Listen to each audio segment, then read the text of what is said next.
MDH की हल्दी मिर्ची धनिया करे कमाल। ये रंग दे, ये खुशबू दे, ये तीखा, ये कम पड़े। क्या निराला MDH मसाला। नमस्कार दर्शकों, मैं हूं आपके साथ प्रियंका शर्मा। शाम के 6 बजने को है और वक्त महाभारत का हो चुका है। आज हम आपको सबसे पहले बताएंगे कि कैसे पाकिस्तान घुटनों पर आ चुका है। खबर है कि भारत आएगा हाफिज। जी हां, मुंबई हमलों का मास्टरमाइंड हाफिज सईद, जिसने आतंकवादियों को फंडिंग की थी, जो पाकिस्तान को मसूद अजहर की तरह ही प्यारा है, जिसे पाकिस्तानी सेना की ओर से हाई लेवल सिक्योरिटी मिली हुई है, जो भारत की मोस्ट वांटेड आतंकियों की लिस्ट में है, उसी खूंखार आतंकी को पाकिस्तान पीपुल्स पार्टी के अध्यक्ष बिलावल भुट्टो ने कह दिया है कि भारत जिन लोगों की हमेशा से शिकायत करता आया है, पाकिस्तान उन्हें सौंपने के लिए तैयार है, क्योंकि पाकिस्तान भारत की ऑपरेशन सिंदूर की सफलता के बाद पाकिस्तान के लिए बुरे अंजाम को भांप चुका है, इसलिए बैकफुट पर भी आ गया है। बताऊंगी अंदर की पूरी खबर। दर्शकों, अगली खबर आप देखिए। मोहर्रम जुलूस में बवाल की तस्वीर देखने को मिली। उत्तर प्रदेश से लेकर बिहार तक, राजस्थान से लेकर मध्य प्रदेश तक एक ही जैसा माहौल दिखा। ताजिया जुलूस के दौरान बिहार में 2 समुदाय आपस में भिड़ जाते हैं, जिसके बाद जमकर पत्थरबाजी हुई और 2 लोग गंभीर रूप से घायल हो गए। दर्शकों, उत्तर प्रदेश में नफरती नारेबाजी हुई। राजस्थान के भीलवाड़ा में तनाव इतना बढ़ा कि एक की मौत हो गई और कई जगह तो फिलिस्तीन झंडे लहराए गए। आखिर कौन है ये गद्दार लोग जो देश का माहौल खराब कर रहे हैं, नफरती एजेंडों को पूरा करने की लगातार कोशिश कर रहे हैं? दर्शकों, तीसरी तस्वीर आप देख रहे हैं। महाराष्ट्र से भी अब आपको खबर बताऊंगी कि कैसे लगातार मराठी भाषा पर जंग जारी है। हिंदी भाषा लोगों को MNS के कार्यकर्ता डराते धमकाते हैं, दुकानदार को जाते हैं और थप्पड़ जड़ देते हैं, दफ्तर के शीशे तोड़ने फोड़ने लगते हैं और तो और ये सब कारनामे करने के बाद वीडियो भी शूट करते हैं। वीडियो बनाकर बाकी लोगों को डराते भी हैं। जब से उद्धव और राज ठाकरे एक मंच पर दिखे, तब से ही माहौल कुछ अलग है। चचेरे भाइयों की जोड़ी ने सीधे कह दिया है, हिंदुओं से और हिंदुस्तान से कोई दिक्कत नहीं है, कोई समस्या नहीं, लेकिन हिंदी भाषा को महाराष्ट्र में थोपने नहीं देंगे। लेकिन क्यों, बताऊंगी आपको पूरी खबर। दर्शकों, अब मैं आपको सबसे पहले एक बड़ी खबर बताती हूँ, वो खबर जिसे सुनकर आप भी हैरान हो जाएंगे। दरअसल पाकिस्तान के पूर्व विदेश मंत्री बिलावल भुट्टो का बयान आया, हाफिज सईद पाकिस्तान की हिरासत में है। बिलावल जांच के दायरे में आए शख्स को सौंपने को तैयार। मसूद अजहर अफगानिस्तान में हो सकता है, ये बिलावल भुट्टो ने कहा है कि हमको एक बार भारत जानकारी दे दे कि मसूद अजहर कहाँ है, तो उसको भी हम सौंप देंगे, क्योंकि वो हमें अफगानिस्तान में हो सकता है, ऐसी जानकारी लग रही है। लेकिन हाफिज सईद को सौंपने के लिए तैयार है, क्योंकि पाकिस्तान की जेल में उसे 33 साल की सजा मिली। जिस तरीके से मुंबई आतंकी हमलों के लिए आतंकियों को फंडिंग की थी हाफिज सईद ने, और वही वो खूंखार आतंकी है जिसे बार बार भारत कह रहा है कि हमें सौंप दो, नहीं तो हम वो हश्र करेंगे जिसे पाकिस्तान की कई पुश्तें याद रखेंगी। अब कह दिया है, पाकिस्तान घुटनों पर आ गया है। पाकिस्तान भारत की ताकत समझ चुका है कि नया भारत है, ये झुकता नहीं है, डरता नहीं है। लगता है कि भारत की ऑपरेशन सिंदूर और सिंधु जल संधि को रद्द करने के बाद पाकिस्तान की अक्ल अब धीरे धीरे ठिकाने पर आ रही है। पाकिस्तान पीपुल्स पार्टी के अध्यक्ष और देश के पूर्व विदेश मंत्री बिलावल भुट्टो जरदारी ने कहा कि पाकिस्तान उन लोगों को सौंपने के लिए तैयार है जिसे लेकर भारत हमेशा शिकायत करता रहता है। पूरी खबर इस रिपोर्ट में देखिए।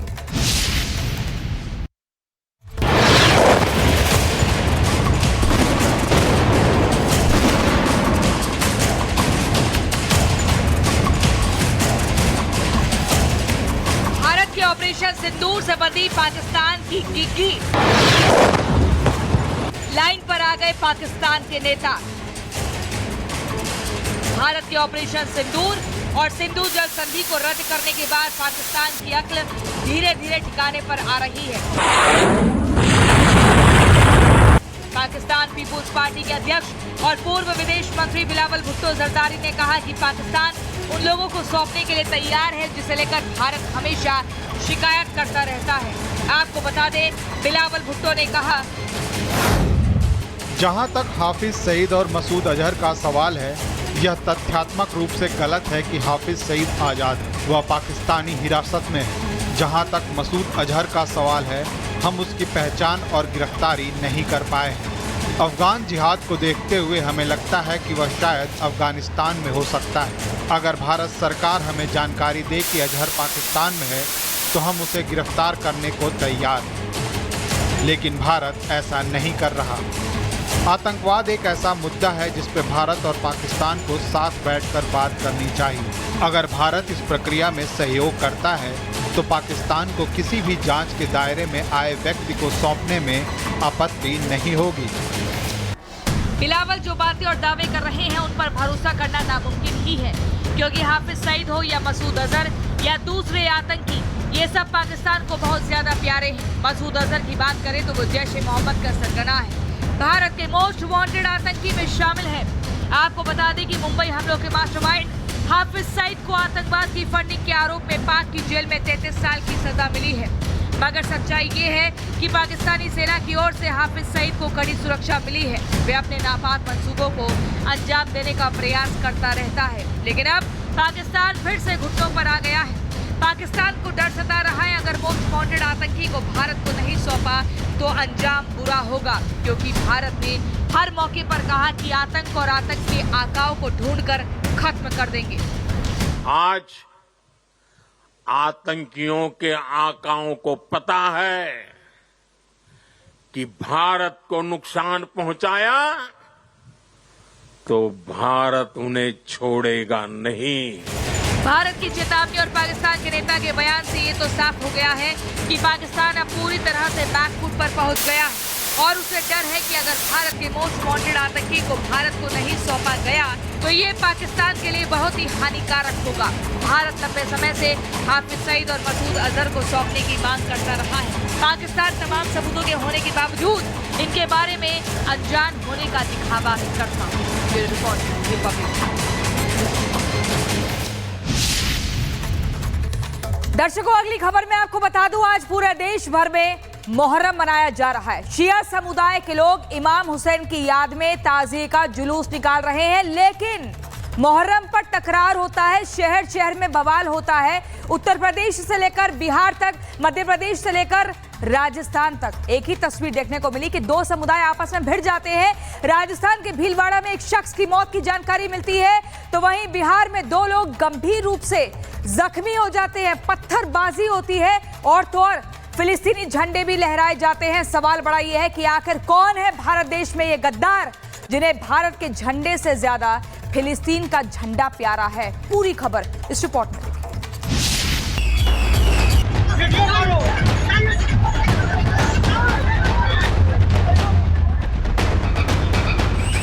यूपी टू बिहार, मोहर्रम पर ताज़िये पर तकरार, शहर शहर बवाल। आज पूरे देश में मोहर्रम मनाया जा रहा है। पूरे देश में शिया समुदाय के लोग इमाम हुसैन की याद में ताज़िये का जुलूस निकाल रहे हैं। इस दौरान बिहार के मुजफ्फरपुर में भारी बवाल हुआ है।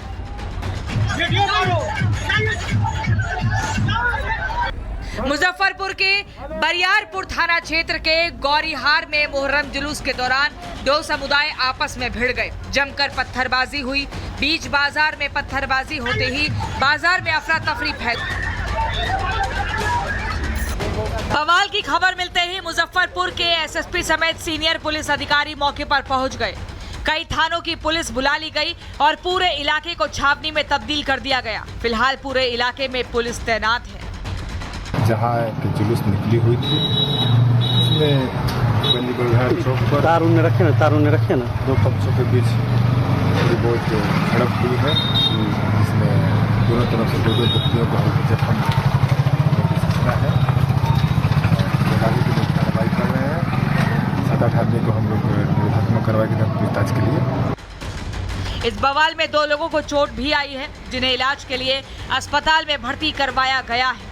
बाजार गए हम लोग 2 आदमी से अखाड़ा आने के बाद जैसे चौक पर के वहाँ पर प्रशासन भी है बस आया बस पर्सनल लोल पर हमको मारा तो हम डलवा उठा के बैठ गया उसका सॉल मिल करके खाली पजरा में कोई लाश से मर गया कोई फैट से मर गया। आप कहाँ जा रहे थे? जा रहे थे सुई लेने हम रेस्ट में। अच्छा, अभी इलाज चल रहा है आपका? सुई लेने जा रहे थे। पुलिस ने घटना के बाद दोनों समुदाय के कई लोगों को हिरासत में लिया है और साथ ही सीसीटीवी की मदद से उपद्रवी की पहचान भी की जा रही है। आपको बता दें, मुहर्रम के जुलूस में ताजिया निकाला जा रहा था। उस दौरान 2 समुदाय आमने सामने आ गए। उसके बाद लाठी डंडों से हमला किया गया, पत्थरबाजी हुई, कई लोगों के सिर फूट गए। ऐसे ही उत्तर प्रदेश के कुशीनगर से भी झड़प की खबर सामने आई, जहां मुहर्रम के जुलूस में नारेबाजी को लेकर 2 पक्ष आपस में भिड़ गए। मुहर्रम के जुलूस के दौरान प्राचीन शिव मंदिर के सामने इस्लामिक झंडा फहराने से पूरा मामला भड़क गया। जुलूस में भड़काऊ नारे से माहौल बिगाड़ने की साजिश करने का भी आरोप लगाया गया। मंदिर के सामने इस्लामी झंडा फहरावल जाता है, तब तक प्रशासन आयल है तब हटा दिया पीछे। ये मंदिर है, मंदिर के सामने नहीं, उधर ले जाओ अपना। ये पहली बार नहीं जब मुहर्रम जुलूस के दौरान माहौल बिगाड़ने की कोशिश की गई हो। अभी 2 दिन पहले ही उत्तर प्रदेश के देवरिया में मुहर्रम के जुलूस के दौरान फिलिस्तीन का झंडा लहराने का भी विवाद बढ़ गया था। मुहर्रम को लेकर सबसे ज्यादा तनाव राजस्थान के भीलवाड़ा में देखने को मिल रहा है। वहां बीते दिनों मामूली विवाद में एक युवक की हत्या के बाद भड़के सांप्रदायिक तनाव के चलते प्रशासन ने ताजिया जुलूस पर रोक लगा दी। हम इस वक्त कुंभलगढ़ फोर्ट के ठीक बाहर मौजूद हैं और यहाँ पर बीते दिनों हुए विवाद के बाद आज मुहर्रम का जुलूस शाम को निकलना है, जिसके चलते सुरक्षा के जो है वो माकूल इंतजाम किए गए हैं। मेरे विजय महेश एक बार आपको तस्वीरें दिखाएंगे तो आप देखिएगा, ये कुंभलगढ़ फोर्ट के ठीक बाहर सैयद मुख्तियार अली राह की मजार है और इस मजार के बाहर भी बैरिकेड जो है वो लगा दिए गए हैं ताकि यहाँ पर सुरक्षा व्यवस्था जो है वो पूरी तरह से मजबूत रहे। हालांकि मुहर्रम के दौरान भीलवाड़ा में हर साल किसी न किसी वजह से विवाद भड़कता आया है, लेकिन इस साल वहां जिस तरह से ठेले और कार के बीच हुई हल्की टक्कर से विवाद भड़का और उन्मादियों ने जिस तरह से कार खींचकर युवक की हत्या की, उसे लेकर वहां 2 समुदायों के बीच सांप्रदायिक तनाव फैल गया है। इसलिए प्रशासन ने इस बार वहां ताजिया जुलूस पर पूरी तरह से रोक लगाने का फैसला किया है। लेकिन इन सब के बीच सबसे बड़ा सवाल ये है कि आखिर कौन है जो देश में माहौल खराब करने की कोशिश कर रहा है? कौन है वो लोग जिन्हें देश से ज्यादा फिलिस्तीन से प्यार है? कौन है वो लोग जो भारत में रहकर भारत विरोधी काम करते हैं? Bureau report, Republic Bharat. और चलिए अब अगली खबर आपको बता दूं। देखिए, मुंबई शहर में हर जाति और वर्ग के लोग रहते हैं, लेकिन सियासत की अपनी भाषा होती है जो किसी भी जाति, वर्ग और भाषा को देखकर ही अपना मुंह खोलती है। अब महाराष्ट्र में एक नई तस्वीर देखने को मिल रही है। मराठी पर जंग जारी है। आप देख रहे हैं राज ठाकरे को और इन्हीं की पार्टी के एमएनएस के कार्यकर्ता अब जगह जगह जा रहे हैं और हिंदी भाषी लोगों को मार रहे हैं, पीट रहे हैं, धमका रहे हैं और वीडियो भी बना रहे हैं और कह रहे हैं कि हिंदी भाषा नहीं बोलोगे, सिर्फ मराठी भाषा बोलोगे। इसके बाद एक ही मंच पर 19 साल बाद राज ठाकरे और उद्धव ठाकरे देखे गए। दोनों लगातार बीएमसी चुनाव के लिए अपनी सियासी जमीन को तैयार कर रहे हैं, लेकिन इन्हीं को जवाब दिया है। पप्पू यादव ने कह दिया कि मैं राज ठाकरे को उन्हीं की भाषा में आके जवाब देने के लिए तैयार हूं, एक बड़ी चुनौती दी है। तो वहीं भोजपुरी स्टार ने भी कह दिया है कि मैं मुंबई में रहूंगा, हिंदी बोलूंगा, भोजपुरी बोलूंगा, जिसमें दम है जो करना है करके दिखाएं। आखिर ये पूरा मामला क्या है? कैसे लगातार ये सुलगता जा रहा है, भड़कता जा रहा है? की रिपोर्ट देखिए।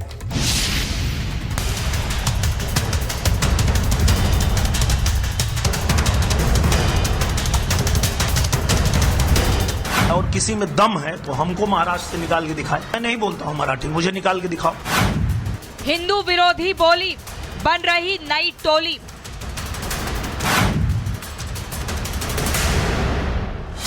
महाराष्ट्र में मराठी अस्मिता की आड़ लेकर हिंदी और मराठी भाषा बोलने वालों को आपस में लड़ाया जा रहा है। व्यापारी, दुकानदार, छोटे मजदूर सहित हर तबके को मराठी भाषा बोलने के लिए डराया धमकाया जा रहा है। लेकिन क्या ये सही है? अगर कोई शख्स मराठी भाषा ना सीखने की बात करता है तो उसके साथ मारपीट और तोड़फोड़ की जा रही है। मराठी भाषा को लेकर हो रही गुंडागर्दी का वीडियो बनाकर दहशत फैलाई जा रही है। महाराष्ट्र में हिंदी भाषियों के साथ हो रही मारपीट का मामला दिन ब दिन गर्माता ही जा रहा है। महाराष्ट्र में लगी आग की लपटें बिहार और यूपी तक पहुंच गई है। मुंबई को माया नगरी कहा जाता है, जहां हिंदी, मराठी, भोजपुरी सिनेमा के कलाकार काम करने पहुंचते हैं और मुंबई का गौरव बढ़ाते हैं। लेकिन राज ठाकरे और उनकी पार्टी के कार्यकर्ता लगातार हिंदी भाषियों से मारपीट और गाली गलौज कर रहे हैं। ऐसे में अब भोजपुरी सुपरस्टार दिनेश लाल निरूहा ने साफ कह दिया है कि वो बिना डरे भोजपुरी में बात भी करेंगे और अपना काम भी करेंगे। पप्पू यादव ने राज ठाकरे और उनकी पार्टी को मुंबई में घुसकर सबक सिखाने की चुनौती दी है। मैं नहीं बोलता हूँ मराठी, मुझे निकाल के दिखाओ कोई। मैं किसी भी नेता को खुला चैलेंज देता हूँ कि अगर तुम्हारे अंदर दम है तो मैं मराठी नहीं बोलता हूँ, महाराष्ट्र से निकाल के दिखाओ मुझे, रहता हूँ वहीं। तो ये गंदी राजनीति नहीं करनी चाहिए, मेरा ये कहना है। हिंदी भाषी लोगों पर, बिहारी और यूपी के, झारखंड के लोगों पर हमला हो गया। मैं मराठी का सम्मान करूंगा। उद्धव ठाकरे सुन ले, तेरी गुंडई और हैकरी निकाल दो। भाषाई उन्माद के बीच सियासी जमीन बचाने के लिए दो भाइयों ने हाथ मिलाया। जिस बाला साहेब की महाराष्ट्र में तूती बोलती थी, जिसके इशारे पर राजनीतिक हवाएं रुख बदलती थी, उसकी सियासी जमीन की मिट्टी पलीत करने के लिए 19 साल बाद दोनों भाइयों ने एक होने का फैसला लिया। पारिवारिक तलखी से अलग हुए ठाकरे ब्रदर्स को सियासी महत्वाकांक्षा साथ ले आई। बीएमसी चुनाव में अपनी पकड़ मजबूत करने के लिए हिंदी की खिलाफत और मराठी गौरव की स्क्रिप्ट तैयार की गई। हिंदी मराठी भाषा को लेकर बवाल थमने का नाम नहीं ले रहा है और इस बीच राज ठाकरे के बयान ने आग में घी डालने का काम कर दिया है। त्याच्यातनं या सगळ्या गोष्टी खरं तर सुरू झाल्या। चाहे गुजराती हो या कोई और, उसे मराठी आनी चाहिए। लेकिन अगर कोई मराठी नहीं बोलता तो उसे पीटने की जरूरत नहीं है। लेकिन अगर कोई बेकार का ड्रामा करता है तो आपको उसके कान के नीचे मारना चाहिए। मैं आपको एक और बात बताता हूँ, अगर आप किसी को पीटते हैं तो घटना का वीडियो न बनाएं। पीटा गया व्यक्ति बताए कि उसे पीटा गया है। आपको हर किसी को ये बताने की जरूरत नहीं है। सगळं सुरू होईल आता। राज ठाकरे के बयान के बाद महाराष्ट्र के मंत्री नितेश राणे ने एक बार फिर राज ठाकरे और उद्धव ठाकरे को आड़े हाथों लेते हुए कहा, दोनों के साथ में आने के बाद देशद्रोही सबसे ज्यादा खुश हुए हैं। जिनको हमारे देश को इस्लाम राष्ट्र बनाना है, वो सारे के सारे देशद्रोही आज जहां भी बैठे रहेंगे, फिर मोहम्मद अली रोड में बैठे होंगे, बैरामपाड़ा में बैठे रहेंगे, तो आज बहुत दिल से शीर खुरमा खाते होंगे कि आज हमारे लिए बहुत बड़ा दिन है। एक तरफ ठाकरे ब्रदर्स का पुरजोर विरोध हो रहा है, तो वहीं इस बीच तमिलनाडु के सीएम स्टालिन के ट्वीट के बाद बवाल और बढ़ने की उम्मीद है।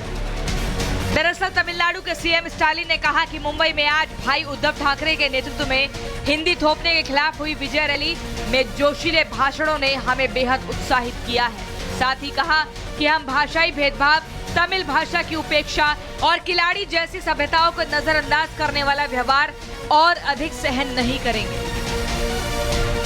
वैसे तो मुंबई शहर में हर वर्ग और भाषा के लोग रहते हैं, लेकिन सियासत की अपनी भाषा होती है जो जाति, धर्म और भाषा को देखकर ही जुबान खोलती है। लिहाजा दोनों भाइयों ने मराठी वोट बैंक को साधने के लिए मराठी अस्मिता का सहारा लिया और हिंदी भाषियों के खिलाफ गुंडागर्दी का खुला ऐलान कर दिया। राजनीतिक लाभ के लिए राज और उद्धव एक तो हो गए, लेकिन देखना ये होगा कि विधानसभा चुनाव में करारी हार देखने वाले ये दोनों भाई हिंदी के विरोध के जरिए बीएमसी पर कब्जा जमा पाते हैं या नहीं। Bureau report, Republic Bharat. और इसी बीच अगली बड़ी खबर, हिंदू राष्ट्र पर बाबा रामदेव का बड़ा बयान। हिंदू राष्ट्र का मतलब संभाव और सहिष्णुता, सनातन धर्म ऊंच नीच की इजाजत नहीं देता। बाबा रामदेव ने कहा है कि सनातन धर्म ऊंच नीच नहीं सिखाता, मजहब में बैर करना नहीं सिखाता। आपको सुनवाते हैं क्या कुछ कहा योग गुरु बाबा रामदेव ने। किसी भी सनातन धर्मी हिंदू ऋषि ऋषिकाओं के वंशधर को कोई ऐसा काम नहीं करना चाहिए जिससे कि कोई हिंदू धर्म सनातन धर्म पर हमारे पूर्वज ऋषि ऋषिकाओं भगवान राम कृष्ण पर प्रश्न चिन्ह लगाए। किसी की भी मारपीट, किसी के साथ भी ऊंच नीच भेदभाव, किसी भी प्रकार किसी के साथ दुर्व्यवहार, ये किसी सनातनी धर्म को नहीं करना चाहिए। हाँ, अपने स्वधर्म में निष्ठा और पर धर्म के प्रति सहिष्णुता रखते हुए हमें किसी भी प्रकार से बिना किसी कंप्रोमाइज के अपने स्वधर्म का पालन करना है, किसी को बिना पीड़ा दिए। बिहार की धरती पर सनातन के महाकुंभ का आयोजन हुआ, जिसमें संतों ने भारत को हिंदू राष्ट्र बनाने की हुंकार भरी। गांधी मैदान से गर्जना करते हुए पंडित धीरेन्द्र कृष्ण शास्त्री ने कहा कि कुछ लोग तिरंगे पर चांद चाहते हैं और वो चांद पर तिरंगा चाहते हैं। बाबा बागेश्वर ने कहा कि अब भगवाए हिंद बनेगा भारत। कैसे संतों के हिंदू राष्ट्र की हुंकार से आज हिल गई पटना की धरती। इस रिपोर्ट में देखिए।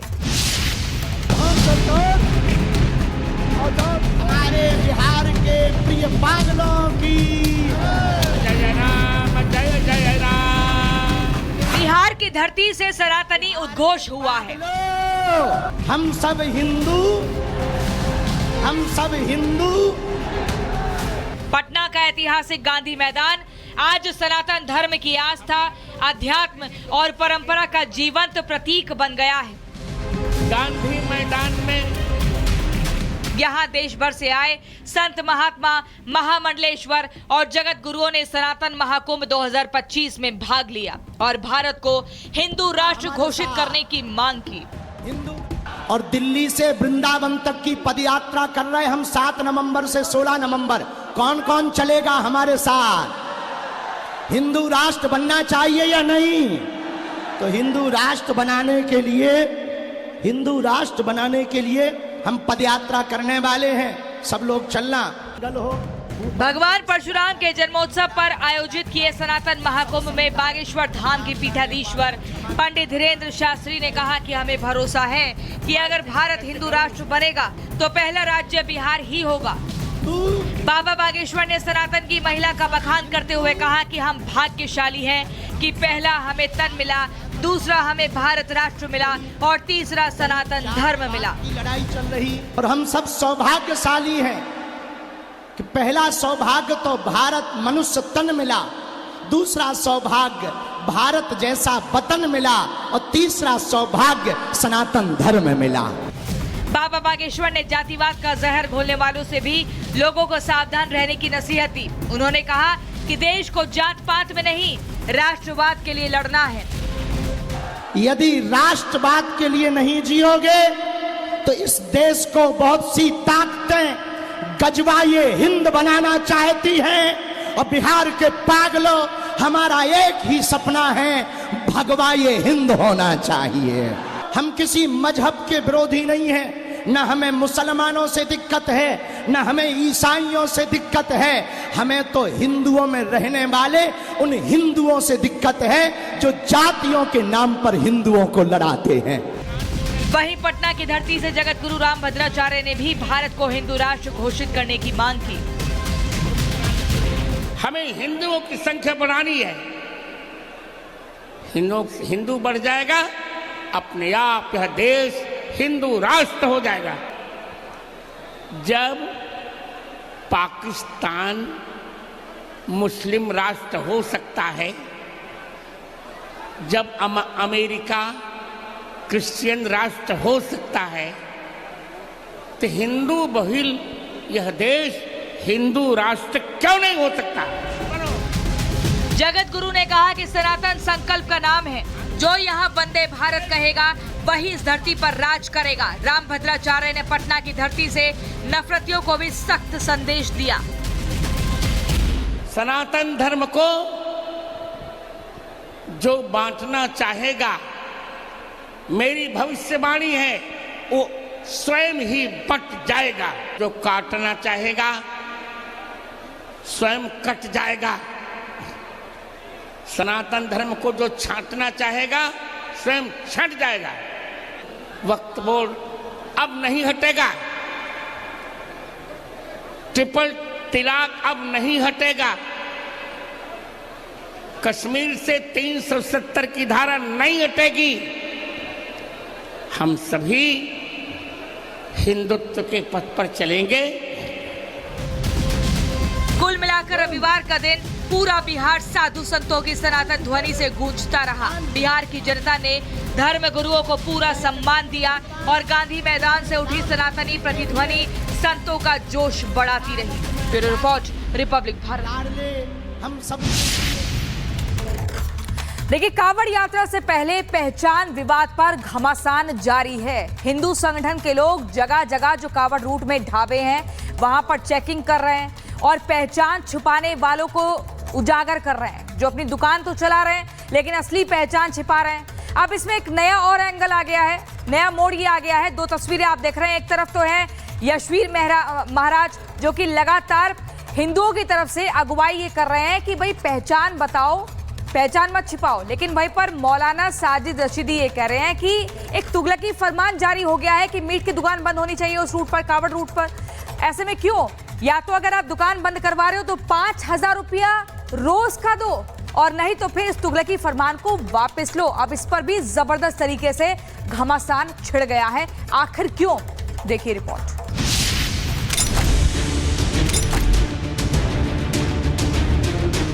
कांवड़ यात्रा से पहले पहचान वाले विवाद पर घमासान जारी है। हिंदू संगठन कांवड़ रूटों पर होटलों और ढाबों की चेकिंग कर रहे हैं।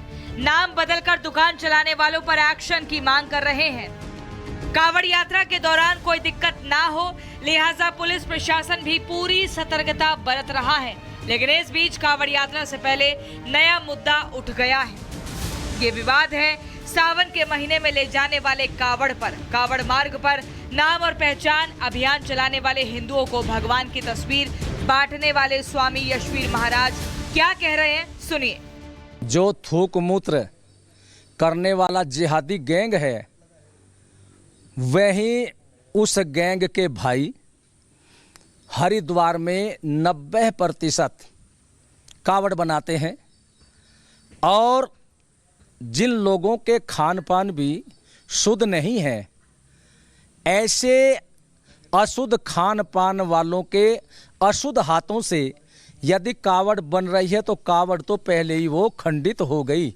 सावन महीने में कांवड़ यात्रा को लेकर तैयारियां की जा रही हैं। इस बीच कांवड़ यात्रा के दौरान मीट की दुकानों को बंद करने को लेकर भी बहस छिड़ी है। ऑल इंडिया इमाम एसोसिएशन के अध्यक्ष मौलाना साजिद रशीदी ने प्रतिक्रिया देते हुए इस तरह के किसी आदेश को तुगलकी फरमान करार दिया है। मैंने एक सुझाव दिया है सरकार को कि मेरी तरफ से ये सुझाव है कि अगर आप मीट की दुकानें बंद कराना चाहते हैं कराइए, होटल ढाबे बंद कराना चाहते हैं कराइए, हमें आपत्ति नहीं है। लेकिन उनको कंपनसेशन दे दीजिए, 5,000 रुपये रोजाना दे दीजिए उनको, ताकि उनका लालन पोषण हो जाए। या 5 छोड़िए 3 दे दीजिए, 5 को छोड़िए आप 3 दे दीजिए। उनकी बच्चों की फीस है, उनका लालन पोषण है, दुकान मकान का किराया है, उनके अपने अखराजात हैं, कहां से पूरे करेंगे वो? ये भी तो सोचना सरकार का दायित्व है। मौलाना साजिद रशीदी ने सवाल उठाया तो फिर एक बार स्वामी यशवीर महाराज ने पलटवार कर दिया। ये तो काम कानून करेगा, वो वहाँ का प्रशासन देखे। इसके लिए बस हमारा तो इतना ही है, प्रशासन करे या न करे, लेकिन हम तो सावधान हो जाए।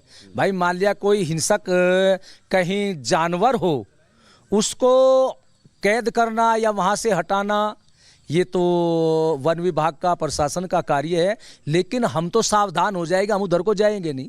वहीं कांवड़ यात्रा को देखते हुए उत्तर प्रदेश के मुजफ्फरनगर में पुलिस हाई अलर्ट पर है। शहर के प्रमुख चौराहों पर पुलिस की तैनाती है। जुलूस के रूट पर सीसीटीवी और ड्रोन से भी निगरानी रखी जा रही है। मुहर्रम का आज 10वां दिन है और मुजफ्फरनगर में भी मुहर्रम के जुलूस को लेकर अलर्ट है। पुलिस लगातार मुस्तैद है। मैं उस चौक पर मौजूद हूँ, हनुमान चौक। ये वो हनुमान चौक है जहाँ से आज अलग अलग जगहों से, अलग अलग इमाम बाड़ों से जो जुलूस निकलते हैं, वो जुलूस यहाँ पर इकट्ठा होंगे और उसे लेकर पुलिस की मुस्तैदी यहाँ पर लगातार मौजूद है। पुलिस तैनात है और एक एक चीज़ की निगरानी रखी जा रही है। सीसीटीवी कैमरे भी सीसीटीवी कैमरों के जरिए भी निगरानी रखी जा रही है और ये बहुत व्यस्त इलाका है। इस लिहाज से यहाँ पर ट्रैफिक कंट्रोल भी बहुत ज़रूरी है। आप देखिए सामने हनुमान मंदिर है, वहाँ पर भी पुलिस की मौजूदगी है और हनुमान मंदिर के कारण ही ये हनुमान चौक कहलाता है। इससे पहले दो जुलूस निकले थे 2 दिन शिव चौक पर, इससे पीछे ठीक शिव चौक जहाँ से कांवड़िया भी निकलते हैं, कांवड़ रूट भी है और ये भी बहुत व्यस्त इलाका है चूँकि कांवड़ यात्रा को लेकर भी अलर्ट है, कांवड़िया भी यहाँ पर निकलते हैं। इस लिहाज से ज़रूरी है कि एक एक चीज़ की निगरानी रखी जाए, कहीं कोई उपद्रवी तत्व नहीं हो। आपको बता दें कि 3 कंट्रोल रूम तैयार किए गए हैं पूरे मुजफ्फरनगर में। सीसीटीवी कैमरे, हज़ारों सीसीटीवी कैमरों से निगरानी। लेकिन इन सब के बीच सबसे बड़ा सवाल ये कि मौलाना साजिद रशीदी ने इसे तुगलकी फरमान क्यों करार दिया, क्योंकि कांवड़ यात्रा पर पहचान का घमासान पहले से ही जारी है। Bureau report, Republic Bharat.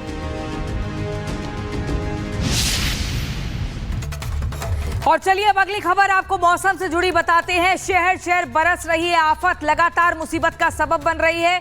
कहीं पर नदियां उफान पर हैं, तो कहीं सड़कें धंसती जा रही हैं, तो कहीं जिंदगियां डूबती जा रही हैं, तो कई वाहन ऐसे तैरते हुए भी दिखेंगे। वो तस्वीरें वाकई डरा रही हैं, क्योंकि बाढ़ बारिश ने जो रौद्र रूप अख्तियार किया है उसने हर किसी को परेशान कर दिया है। चाहे उत्तराखंड की रुद्रप्रयाग की हम बात करें, हिमाचल के मंडी की बात करें, उत्तर प्रदेश के सहारनपुर की बात करें, राजस्थान के बारा की बात करें, सवाई माधोपुर की बात करें या मध्य प्रदेश के अलग अलग शहरों की बात करें, हर जगह मंजर एक ही जैसा है, जबरदस्त तबाही। पूरी खबर इस रिपोर्ट में देखिए।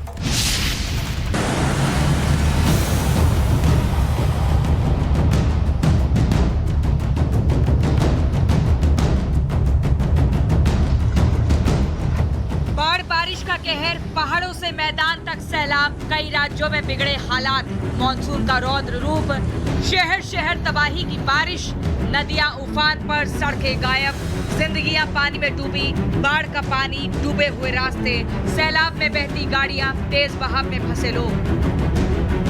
मॉनसून की शुरुआत के साथ ही भारी बारिश और बाढ़ ने तबाही मचा दी है। पहाड़ों से लेकर मैदानी इलाकों तक सैलाब का मंजर है।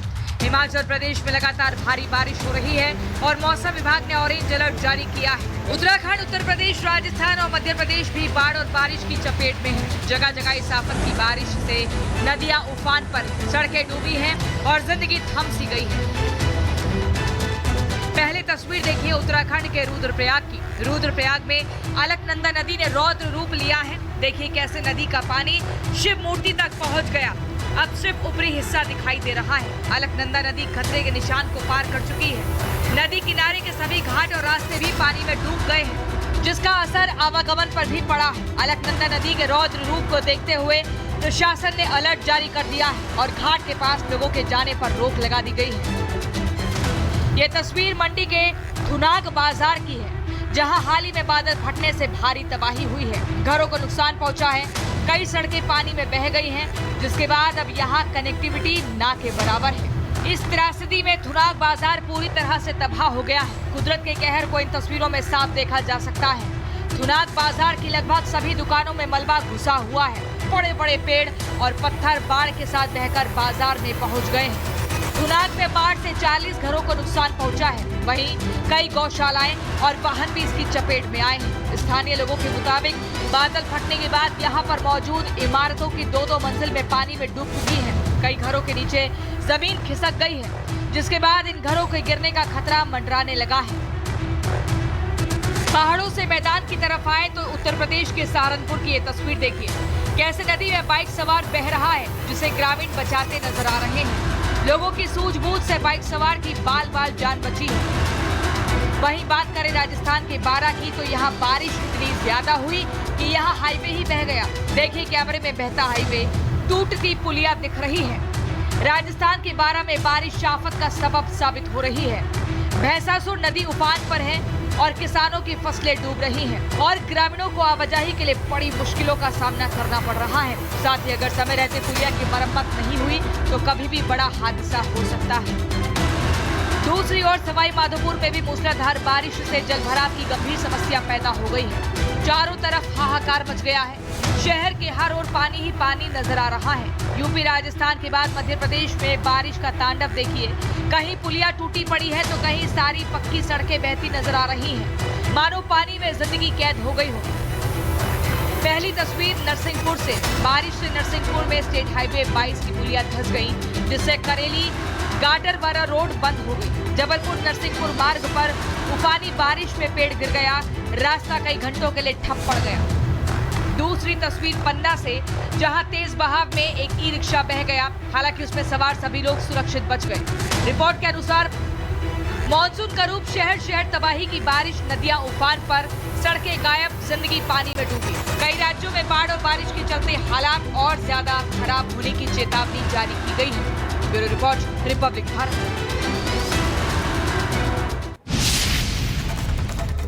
अब उदयपुर फाइल्स पर भी बवाल। उदयपुर में हुए जघन्य कन्हैया लाल हत्याकांड को देश नहीं भूला है, लेकिन 3 साल बाद भी परिवार को इंसाफ का इंतजार है। कई आरोपी जमानत पर बाहर घूम रहे हैं और परिवार इंसाफ के लिए दर दर की ठोकरें खा रहा है। लेकिन अब इसी हत्याकांड पर एक फिल्म बनी है, जिससे कुछ कट्टर मौलाना बौखला गए हैं। क्यों सच्ची घटना पर आधारित एक फिल्म से मौलाना को मिर्ची लगी है, इस रिपोर्ट में देखिए।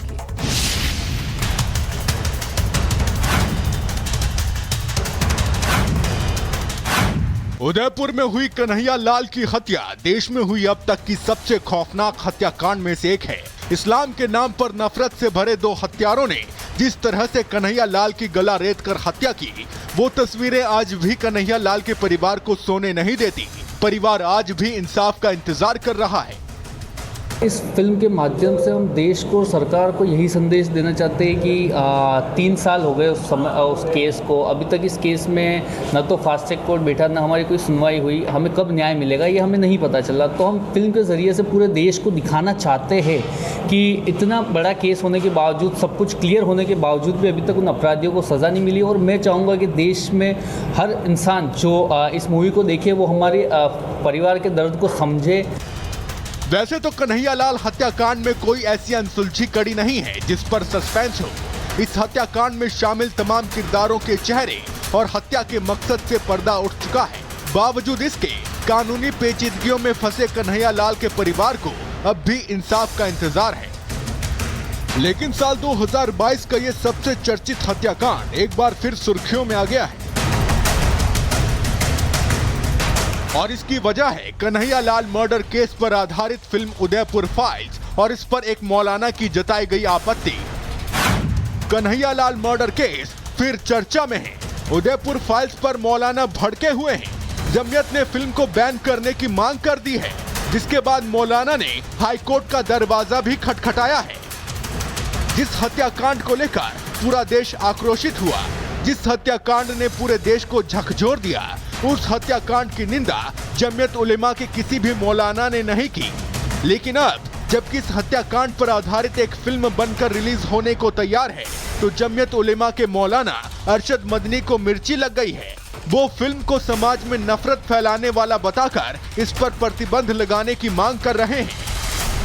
सरकार देखो, अब हमारी ये हमारी ये देख लेंगे तो सरकार को पता चलेगा कि हमारे को न्याय नहीं मिल रहा है। अभी तक क्या पता क्या हो रहा है।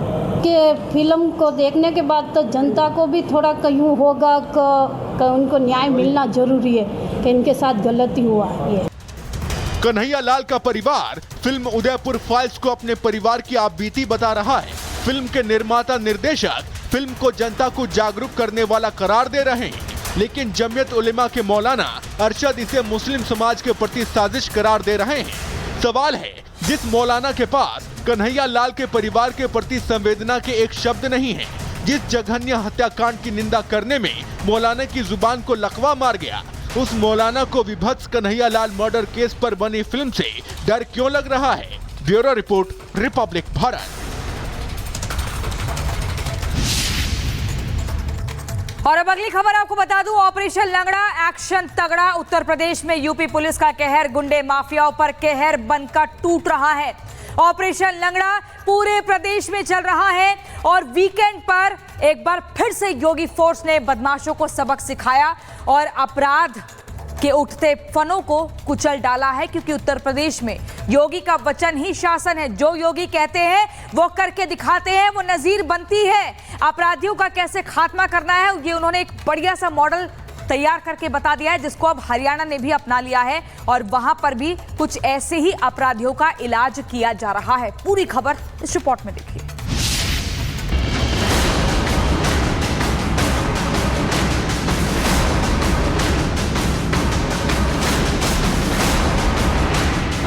उत्तर प्रदेश में गुंडे माफियाओं का इलाज चल रहा है।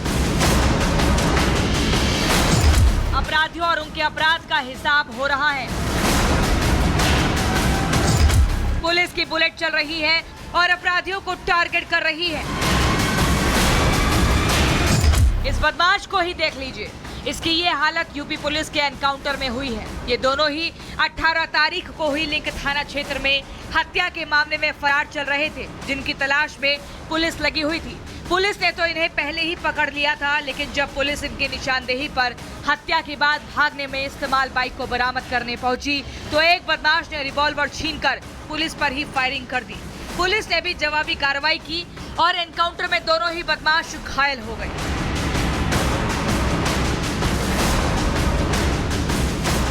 घायल बदमाश के पास से एक अवैध तमंचा, जिंदा कारतूस, खोखा कारतूस व काले रंग का कीपैड का मोबाइल फोन बरामद कर लिया गया है। दोनों ही घायल बदमाशों को उपचार हेतु अस्पताल भिजवा दिया गया है तथा अग्रिम विधिक कार्रवाई प्रचलित है।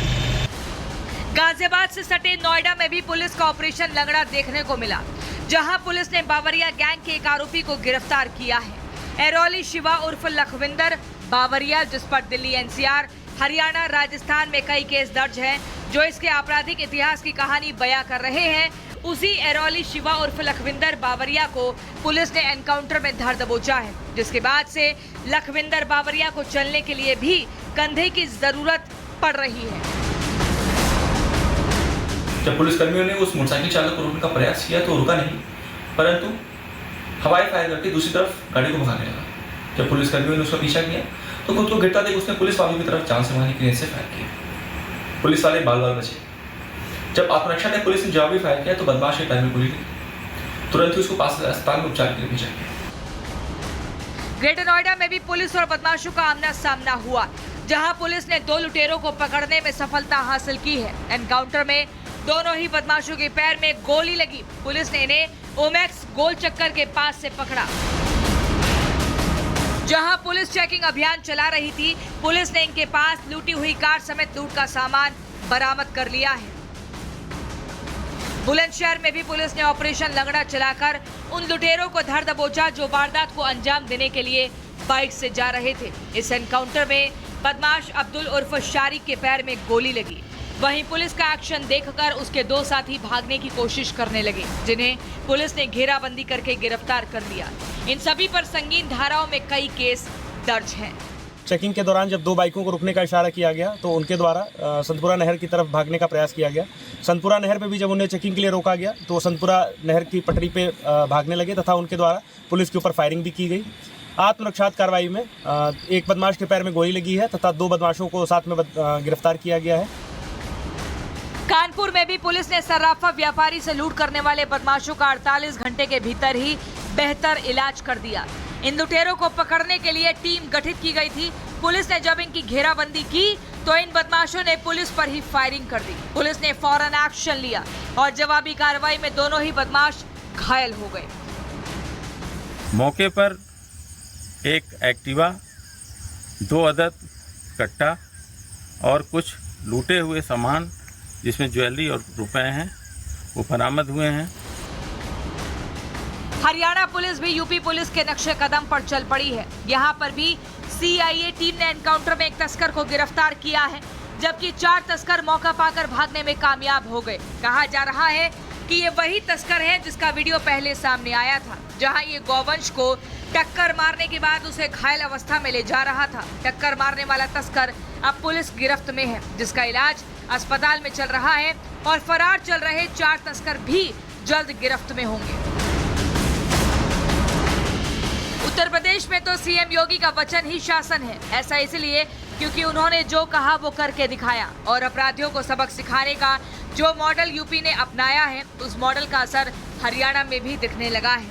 वहां भी ऑपरेशन लंगड़ा की झलक दिख रही है, क्योंकि जो भी अपराध का रास्ता चुनेगा उसे अंजाम भुगतना ही होगा। Bureau report, Republic Bharat.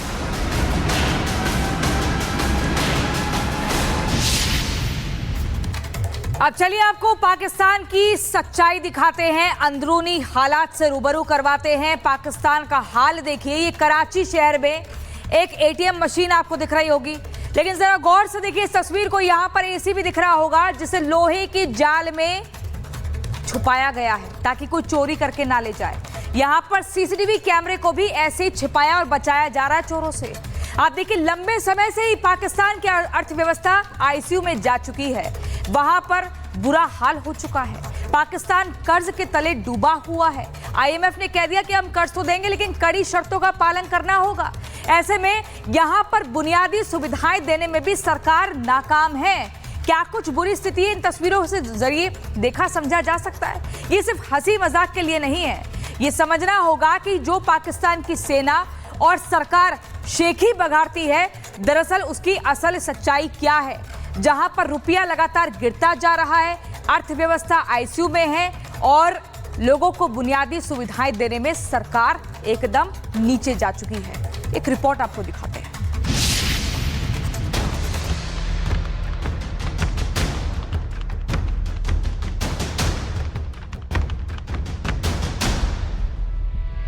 Pakistan के कराची से आई ये तस्वीरें देखिए। एक एटीएम के अंदर एयर कंडीशनर को लोहे की जंजीरों और ताले में जकड़ा गया है। ये नजारा न सिर्फ हास्यास्पद है बल्कि पाकिस्तान की खस्ताहाल अर्थव्यवस्था की सच्चाई भी दिखाता है। कराची के एटीएम में चोरों से बचाने के लिए कैश तो दूर, एसी और सीसीटीवी तक को ताला लगाना पड़ रहा है। इन तस्वीरों से पाकिस्तान के हालात की गंभीरता का अंदाजा लगाना मुश्किल नहीं। पाकिस्तान की अर्थव्यवस्था लंबे समय से आईसीयू में है। बढ़ती महंगाई, गिरता रुपया और कर्ज के बोझ तले दबी शहबाज सरकार के पास ना तो विकास के लिए संसाधन है, ना ही जनता के लिए राहत। आईएमएफ के कर्ज और सख्त शर्तों ने हालात को और बदतर कर दिया है। ऐसे में जब एटीएम में एसी तक चोरी का डर हो तो साफ है कि देश का सिस्टम लोहे के जाल में ही नहीं बल्कि भ्रष्टाचार और कुप्रबंधन की जंजीरों में जकड़ा है।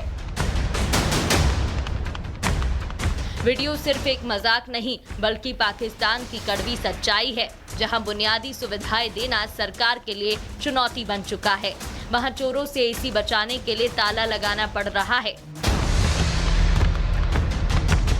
ये स्थिति पाकिस्तान की जनता के लिए भी तमाचा है, जो रोजमर्रा की जरूरत के लिए जूझ रही है। अगर यही हाल रहा तो शायद अगला वीडियो एटीएम की कुर्सी को ताले में बंधा दिखाएगा। पाकिस्तान को अब जुगाड़ से नहीं बल्कि ठोस नीतियों और सुधारों की जरूरत है। लेकिन जब तक पाकिस्तान सरकार और फौज की प्राथमिकता दिखावे और सियासत में डूबी रहेगी, तब तक ना एसी सुरक्षित होगा, ना अर्थव्यवस्था। ये वीडियो हंसी मजाक के लिए नहीं है बल्कि सोचने का सबब है कि क्या लोहे के जाल से सचमुच पाकिस्तान में कुछ बच पाएगा। Bureau report, Republic Bharat. चलिए अब अगली खबर आपको अमेरिका के हालात की बताते हैं कि एलॉन मस्क ट्रंप को टक्कर दे पाएंगे। अमेरिकी राष्ट्रपति डोनाल्ड ट्रंप और अरबपति कारोबारी जो एलॉन मस्क है, इनके बीच में एक दुश्मनी आ गई है। दुश्मनी नए मोड़ पर पहुंच चुकी है। ट्रंप की धमकी को अनसुना करके एलॉन मस्क ने अपनी नई पॉलिटिकल पार्टी बना ली है, जिसने अमेरिका की सियासत में भूचाल ला दिया है।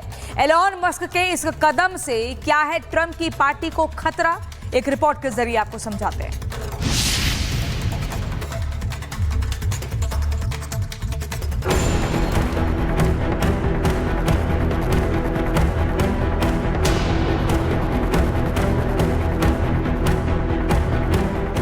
अमेरिका में आया सियासी भूचाल,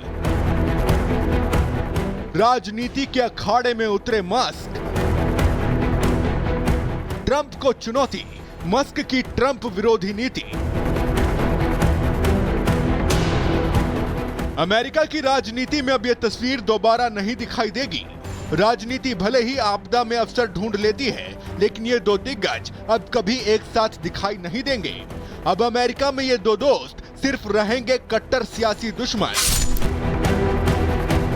जी हाँ, यूं तो अमेरिकी राष्ट्रपति डोनाल्ड ट्रंप और अरबपति बिजनेसमैन की अदावत की कहानी पुरानी हो चुकी है। दोस्ती से शुरू हुआ इनका सफर दुश्मनी पर आकर खत्म हो चुका है, लेकिन अब ये दुश्मनी एक नए मोड़ पर पहुंच गई है। वन बिग ब्यूटीफुल बिल से शुरू हुआ ये विवाद अब पूरी तरह से दुश्मनी में तब्दील हो चुका है। राष्ट्रपति ट्रंप धमकी देते रह गए और मस्क ने अमेरिका में अपना नया राजनीतिक दल बना लिया है। मस्क ने अपनी नई पार्टी की घोषणा सोशल मीडिया एक्स पर करते हुए कहा, 2 से 1 अनुपात में आप एक नए राजनीतिक दल की चाह रखते हैं और आपको वो मिलेगा। जब बात हमारे देश को बर्बाद करने की आती है, हम एक पार्टी वाले सिस्टम में जीते हैं, न कि एक लोकतंत्र में। आज अमेरिका पार्टी का गठन हुआ है ताकि आपको आपकी स्वतंत्रता वापस मिल सके।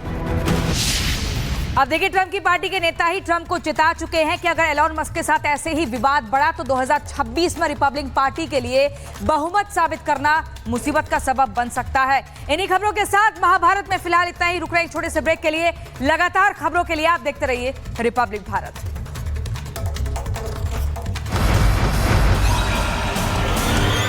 अब आया असली स्वाद। अब आया स्वाद। जब स्वाद के पड़े हो लाले तो MDH का चंकी चाट मसाला डालें। MDH का चंकी चाट मसाला। MDH